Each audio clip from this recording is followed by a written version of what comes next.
बता रहा कि बाबा राज हम घर में जहाना देवता कहले के जहाना देवता के स्थान में मुड़ी पट के कहा मुड़ी पट गई लेकिन बाबा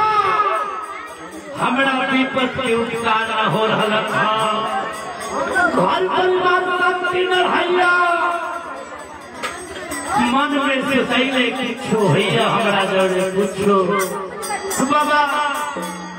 हम धन दिन को दिन मिलाया जा रहा था बाल को बाल सही सलामत में रहिया रोटी रोटी में जाइया लेकिन हमारा रोटी रोटी में बड़ा फसला बुझाइया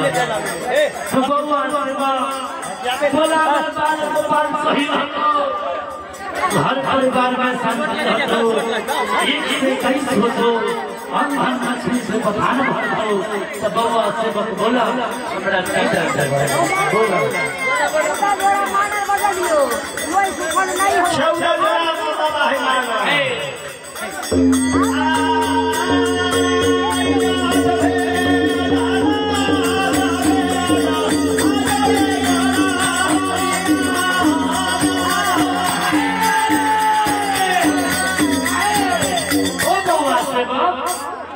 वो हमारा तो सच्चा मन से डाली दिला लेकिन बउआ सेवा वो डाली हमरा तक न पहुंचला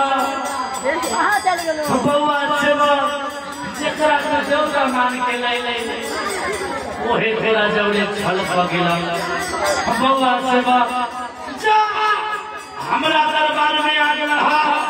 तो हमरा में शक्ति हो गई तो फिर तोरा से हमेशा धान बदल देबो तो बोलो हमरा फिर कोई जोड़ा जाते हो साल गए है बता देबो